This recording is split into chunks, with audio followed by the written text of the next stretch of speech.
Good afternoon, all of you. In this lecture, we will continue our last question. Benefits of business process outsourcing. We will discuss in last lecture first and 2 point, concentration on core business and improvement in productivity. So now we start reduction in cost. Business process outsourcing help organization to reduce cost of operation. So BPO मुळे काय होणार आहे, cost of operation हे reduce होणार आहे. Cost reduction is possible through process improvement, re-engineering and use of technology. म्हणजे आपण बीपीओच्या सहाय्याने काय करू शकतो, we concentrate on only core activity, right.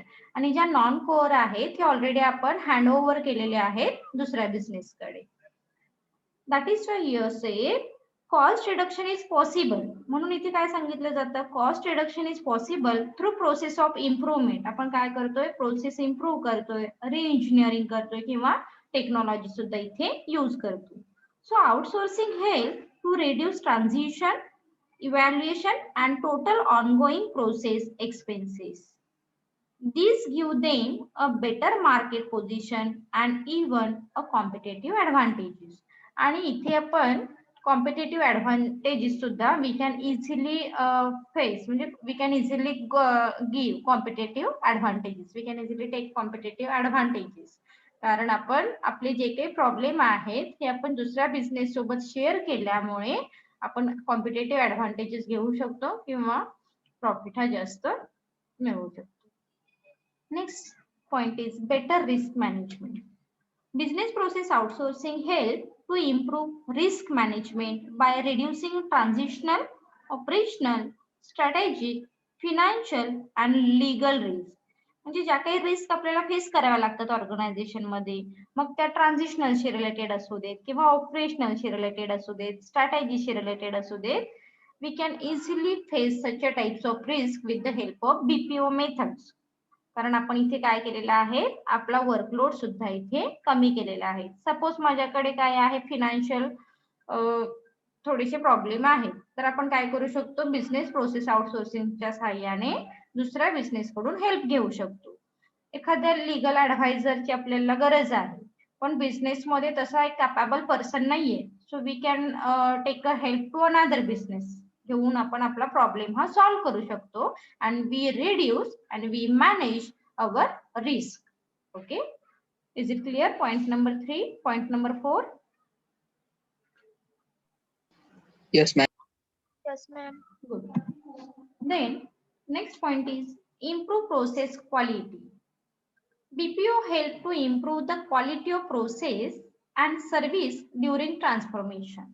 So जेव्हा आपण जी सर्व्हिस प्रोव्हाइड करत आहोत, we can easily improve such types of services. Better process quality help to improve productivity, efficiency and ultimately image of the organization. म्हणजे जेव्हा तुमच्या एखाद्या प्रोडक्टची क्वालिटी, सर्व्हिसेसची क्वालिटी इन्क्रीज होते, at the result increase our image of the organization. आपल्या ऑर्गनायझेशनची image सुद्धा काय होणार आहे, अल्टिमेटली इन्क्रीज होणार आहे. आणि ही क्वालिटी इम्प्रूव्ह कशामुळे होते, तर बीपीओ मुळे. कारण बीपीओ मधून आपले जे काही प्रॉब्लेम आहेत हे आपण इझिली सॉल्व्ह करू शकतो. So BPO help to improve the quality of process and service during transformation. Next point is ability to meet changing customer demand. Many BPO provide management with flexible and scalable services to meet the customer changing requirement. आणि ज्या काही कंझ्युमरच्या requirement आहेत, ज्या changing होणाऱ्या असतात बऱ्याच वेळी continuously, हे आपण काय करू शकतो, we can easily manage consumer requirement and to support companies acquisition, consolidation and joint venture. म्हणजे आता ह्या काही कॉन्सेप्ट आपण कॉमर्स सेम फर्स्ट मध्ये लर्न केलेले आहे. जॉईंट व्हेंचर आहेत, ऍक्विजिशन आहे, अमालगमेशन आहे, मर्जर आहेत, टेक ओव्हर आहेत. सपोज आपण काय आहे तर कॅपेबल नाहीये एखादा प्रॉब्लेम सॉल्व्ह करण्यासाठी, that time company will choice merger option. Suppose we are capable for taking all types of risk, that time we will choice amalgamation or take over option. म्हणजे आपण काय करू शकतो, एखादी काय म्हणतो, एखादी वीक कंपनी आहे त्या कंपनीला परचेस करून, टेक ओव्हर करून आपण त्या कंपनीची असेट जी काही रिमेनिंग असेट आहे त्या घेऊन आपली कंपनी एक्सपांड करू शकतो. सो ह्या बीपीओ मधूनच ह्या वेगवेगळे ऑप्शन सुद्धा आपल्याला अवेलेबल होऊ शकतात. That means ability to make changing consumer demand, आणि ज्या काही कंझ्युमरच्या डिमांड आहेत हे आपण इझिली फुलफिल करू शकतो. Is it clear? Point number 5, 6.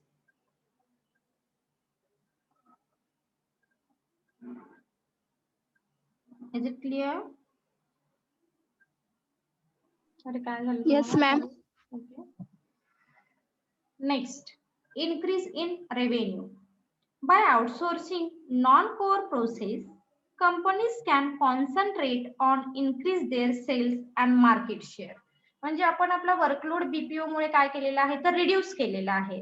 That means we concentrate on only important thing or material item, right? and we concentrate or increase maximum sales and market share or develop new product. म्हणजे आपण वेगवेगळ्या गोष्टीवरती ज्या important आहेत त्याच वरती फक्त concentrate केलेला आहे. So spread out into new market and increase customer services and satisfaction. These increase revenue. आणि ह्या सगळ्यामुळे काय होणार आहे तर नक्कीच आपला रेव्हेन्यू आहे हा इन्क्रीज होणार आहे ज्या नॉन कोर ऍक्टिव्हिटी आहेत ह्या हँडओव्हर केल्यामुळे. And last point is improve human resources.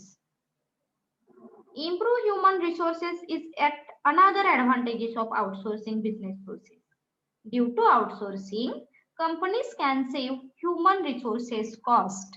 म्हणजे बऱ्याच वेळी असं होतं की फॉर एक्झाम्पल मला एक HR मॅनेजर अपॉइंट करायचा आहे क्विकली, पण त्यासाठी काय करावी लागेल, मग जी प्रोसेस आहेत लाईक रिक्रुटमेंट आहे, सिलेक्शन आहे, ट्रेनिंग आहे, इंडक्शन आहे, व्हॉट एव्हर ह्या सगळ्यासाठी मला काही अमाऊंट स्पेंड करावी लागते, right?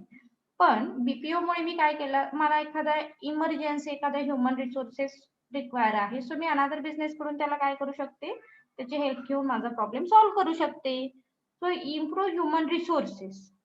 At the same time, suppose आपल्या इथेच एखादा एम्प्लॉईज आहे that sometime we provide training facility to employees, आणि अशा टाईपने आपण एम्प्लॉईचं स्किल नॉलेज हे इम्प्रूव्ह करू शकतो.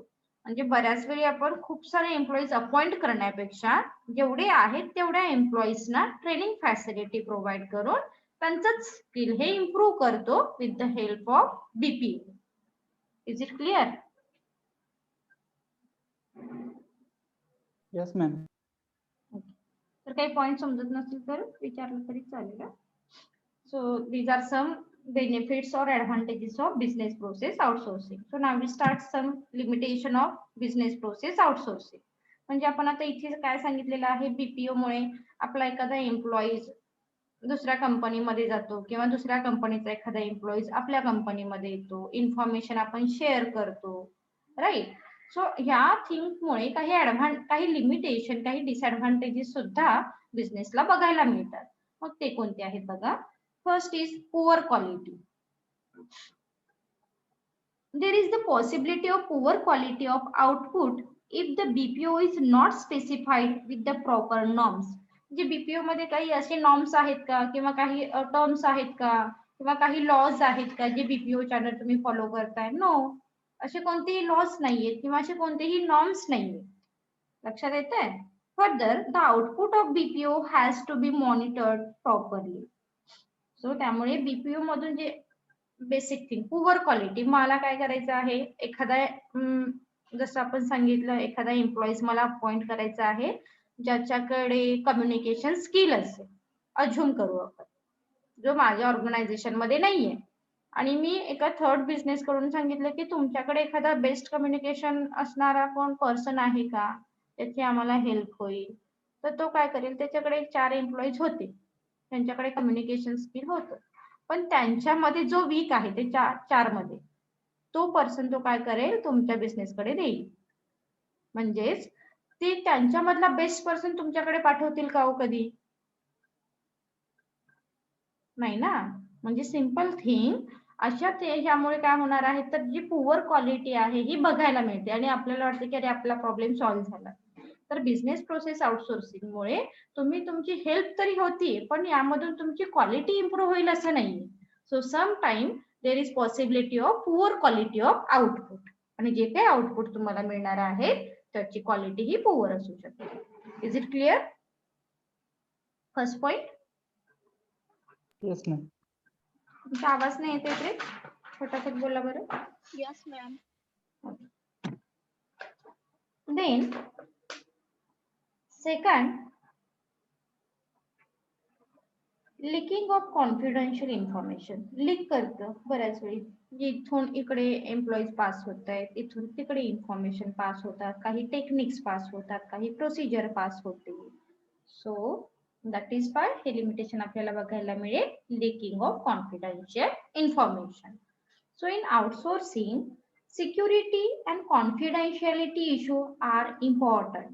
आणि हा जो इश्यू आहे हा मात्र इम्पॉर्टंट आहे. Lots of information about the company, its policy, product, process, etc. has to be given to the service provider. There is the risk that the information may be leaked. आणि बऱ्याच वेळी आपण एका कामासाठी आपल्या एखाद्या एम्प्लॉईजला पाठवलं दुसऱ्या बिझनेसमध्ये आणि तिथल्या बिझनेसमॅनने विचारलं, हा मग तुमच्यामध्ये हे छान काय आहे सांगा बरं, मग तुम्ही कशा पद्धतीने काम करताय. जेव्हा हे कम्युनिकेशन होतं त्या कम्युनिकेशन मधून तुमची इम्पॉर्टंट इन्फॉर्मेशन काय होऊ शकते तर लीक होऊ शकते. So this is the limitation of business process outsourcing. Is it clear? Yes, ma'am. Yes, Yes, ma'am. ma'am. Then third is contracting problem. Company face several contracting problems ranging from unclear contract formatting to lack of understanding of technical IT process. आणि बऱ्याच वेळी अशा ए आणि बी हा एक business आहे आणि ए ने बी सोबत कॉन्ट्रॅक्ट केलेला आहे की आपण बिझनेस प्रोसेस आउटसोर्सिंग ही मेथड चूज करू. मग ह्यामध्ये ज्या टर्म्स, कारण इथे कोणताही लिगल म्हणजे जो काही लॉ आहे हा फॉलो नाही केला जात ना, ह्या तुम्ही तुमच्या म्युच्युअल अंडरस्टँडिंग मधून किंवा तुम्हाला जेवढी तुमची गरज आहे, तुमचे प्रॉब्लेम आहेत, यावरून तुम्ही तुमचा कॉन्ट्रॅक्ट हा प्रिपेअर करताय, राईट. सो हे जे कॉन्ट्रॅक्टिंग प्रॉब्लेम आहे हे मात्र तुम्हाला फेस करावे लागतात. फॉर एक्झाम्पल की ए सपोज एखाद्या ऍक्टिव्हिटी मध्ये थोडासा काय असेल, माहीर असेल आपण असं म्हणू, बी हा थोडासा वीक असेल. सो अशा सिच्युएशन मध्ये काही कॉन्ट्रॅक्टिंग प्रॉब्लेम हे फेस करावे लागतात. That is why here said companies face several contracting problems ranging from unclear contract formatting to lack of understanding of technical IT processes. आणि थोड्याशा काही टेक्निकल थिंग तुम्ही वापरलात किंवा काही वेगळ्या लँग्वेज वापरलात तरी सगळ्याच गोष्टी अंडरस्टूड होतात असं नाही, आणि मग असे प्रॉब्लेम हे फेस करावे लागतात. Then next is not meeting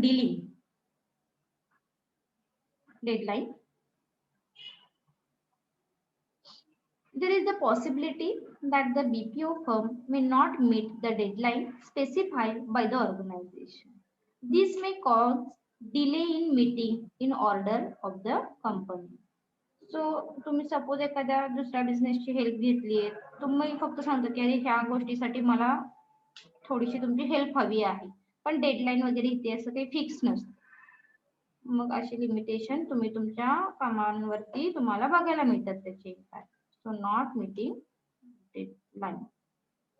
आणि last point is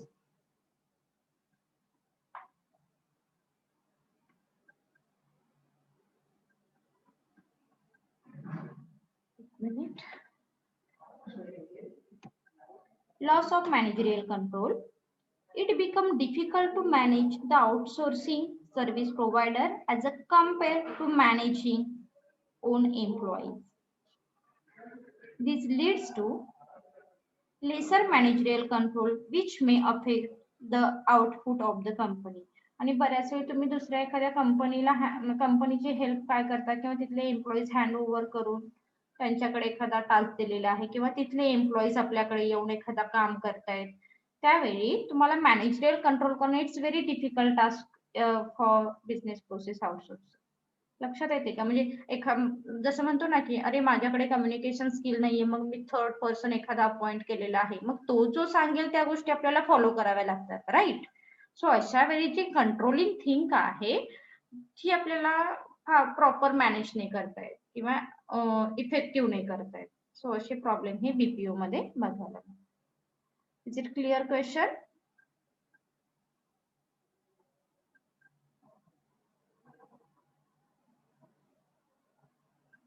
Is it clear question? What is mean by BPO, Yes, ma'am. benefits and limitation? Yes, ma'am. Okay.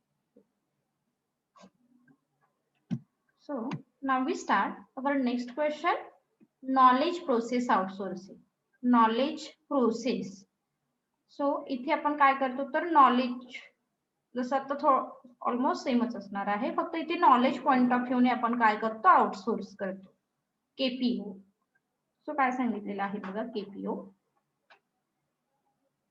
KPO is one step extension of business process outsourcing. म्हणजे जिथे काही गोष्टी fix नव्हत्या, तुम्हाला ज्या गोष्टीची help हवी असेल ती तुम्ही बाकीच्या बिझनेस मधून घेत होतात बीपीओ मध्ये, पण त्याच्या पुढे जाऊन ही केपीओ कॉन्सेप्ट इंट्रोड्यूस झालेली आहे, जिथे फक्त आपण नॉलेज वरती कॉन्सन्ट्रेट करतो. Right?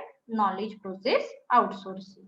So KPO is the allocation of relatively high level task to the outside organization. आता हे लक्षात ठेवा, जिथे हाय लेवल टास्क आहेत आणि तिथे तुमच्या ऑर्गनायझेशन मध्ये कुठेतरी तुम्ही कमी आहात, अशा वेळी तुम्ही केपीओ ला इम्पॉर्टन्स देता.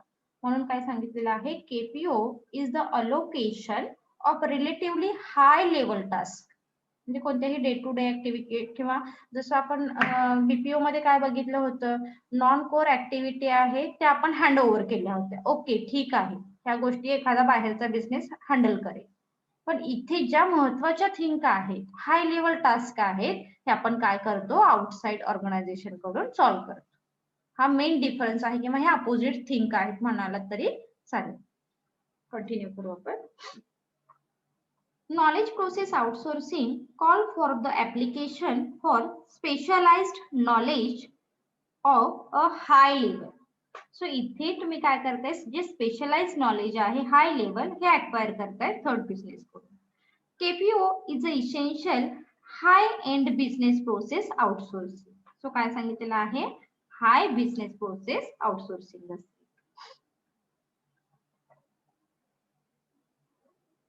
In KPO, the focus is on knowledge expertise. म्हणजे केपीओ मध्ये फक्त आपण कुठे फोकस करत आहोत, नॉलेज वरती. So knowledge expertise, it's focus on a knowledge expertise. In other words, knowledge related work is carried out. It involves process that demand advanced information search, analytical, interpretation, and technical skill, as well as some judgment and decision making. Suppose तुम्हाला काही technical issue आले, we take help to another business. लक्षात येत आहे, तुम्हाला काही interpretation करता येत नाहीये कोणत्याही इम्पॉर्टंट गोष्टीचं, we take help to another business. एखादा टेक्निकल स्किलची गरज आहे, जजमेंटल, सपोज मला एखादा डिसिजन घ्यायचा आहे आणि माझ्याकडे प्रॉपर एक्सपिरियन्स म्हणजे तितका नंबर ऑफ इयर्सचा एक्सपिरियन्स नाहीये, तर आपण ज्यांच्याकडे एक्सपिरियन्स आहे, ज्यांच्याकडे प्रॉपर जजमेंट स्किल आहे, अशा पर्सनची हेल्प घेतो. This is called knowledge process outsourcing. Is it clear introductory part? Yes, ma'am.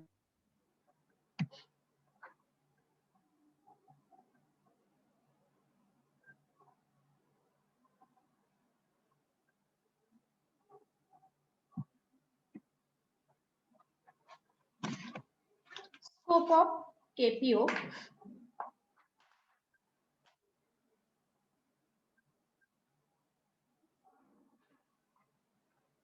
First is the legal services. So आपण ज्या गोष्टी आउटसोर्स मधून अक्वायर करणार आहोत, कोणत्या कोणत्या करू शकतो हे सांगितलेलं आहे. Legal services, so this includes drafting contract, reviewing transactional. Okay, म्हणजे जे कसे आहेत तर लीगल, म्हणजे लीगल गोष्टी आपल्याला माहित नाहीयेत, अशा वेळी आपण काय करतो तर लीगल सर्व्हिसेस ह्या बाहेरच्या कंपनीकडून अक्वायर करतो किंवा ते प्रॉब्लेम सॉल्व्ह करतो. तर त्याचे काही एक्झाम्पल दिलेले आहेत, मग विप्रो असेल, okay, Atlas, legal, monthly services.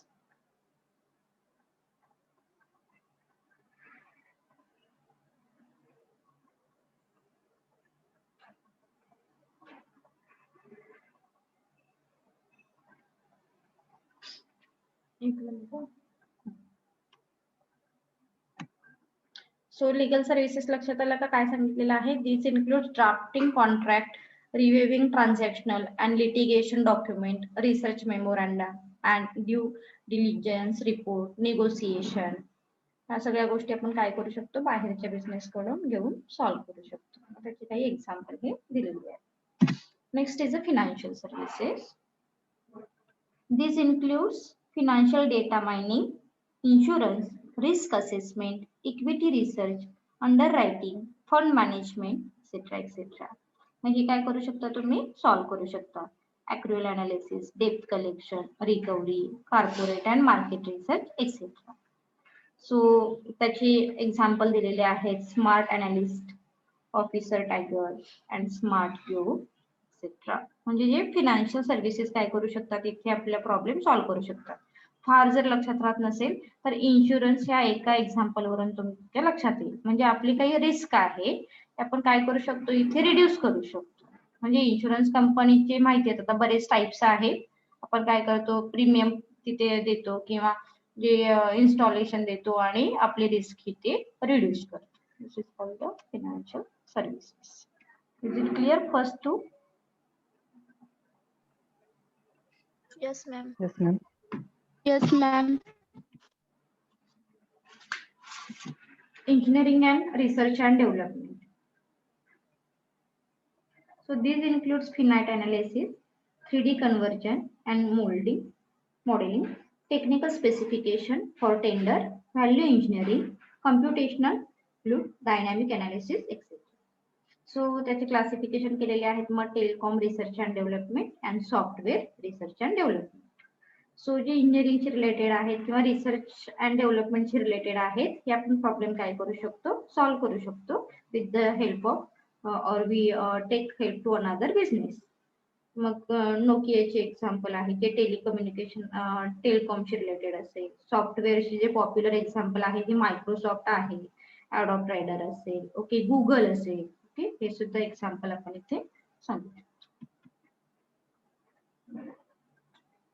Then market research and analytics. So market research ची मार्केटशी रिलेटेड प्रॉब्लेम आपण काय करू शकतो, सॉल्व्ह करू शकतो.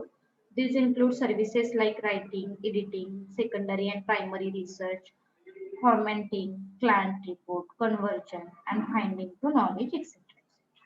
म्हणजे इथे मार्केटशी रिलेटेड, सपोज म्हणजे मला एखादा रिसर्च करायचा आहे जो कंझ्युमरशी रिलेटेड आहे पण त्याच्यावरती टाइम स्पेंड करणं पॉसिबल नाहीये किंवा माझ्याकडे थोडंसं कमी नॉलेज आहे. सो अशा वेळी आपण नॉलेज प्रोसेस आउटसोर्सिंग मेथड ही चूज करू शकतो. ओके, मग त्याचे काही एक्झाम्पल दिलेले आहे. Then writing and contact development.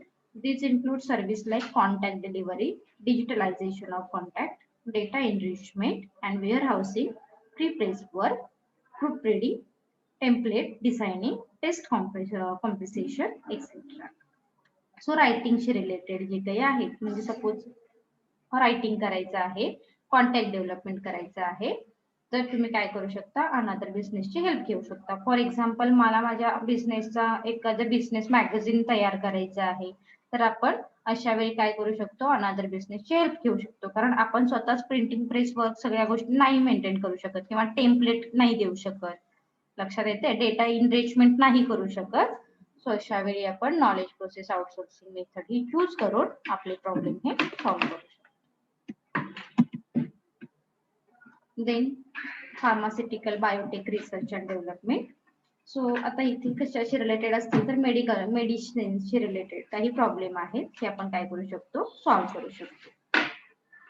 So this includes clinical research, research and development, drug discovery etcetera.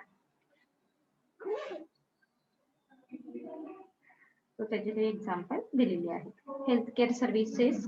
This include diagnosis, okay, genetic profiling, जे हेल्थशी रिलेटेड प्रॉब्लेम आहेत, HIV असेल, ते प्रॉब्लेम आपण सॉल्व्ह करू शकतो. म्हणजे जिथे जिथे आपलं नॉलेज कमी आहे, एका पर्टिक्युलर फील्डशी रिलेटेड असेल, पर्टिक्युलर थिंगशी रिलेटेड असेल, हे आपण बाकीच्या एखाद्या प्रॉपर जिथे नॉलेज आहे त्या सोर्स मधून ऍक्वायर करून आपले प्रॉब्लेम हे सॉल्व्ह करू शकतो. एज्युकेशन अँड ट्रेनिंग सेम, जिथे आपण एज्युकेशनशी रिलेटेड एखादा फॉर एक्झाम्पल करिक्युलमशी related curriculum design, teaching, content development, त्याचं नॉलेज कमी आहे ते आपण त्या पर्टिक्युलर फील्ड कडून ऍक्वायर करून आपला प्रॉब्लेम हे सॉल्व्ह करू.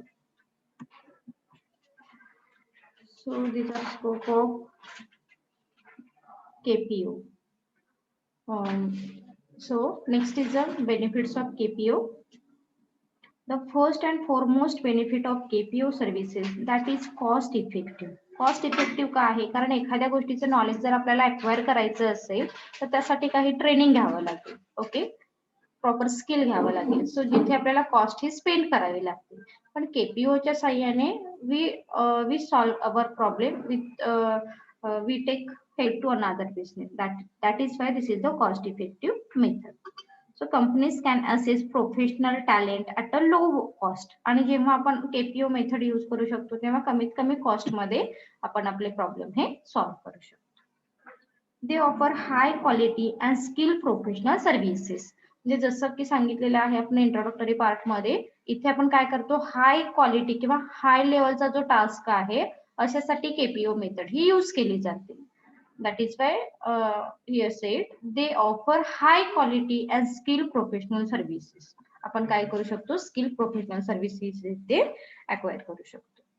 Then KPO companies use latest technology and infrastructure to process the data which assure error-free and fast delivery of the services.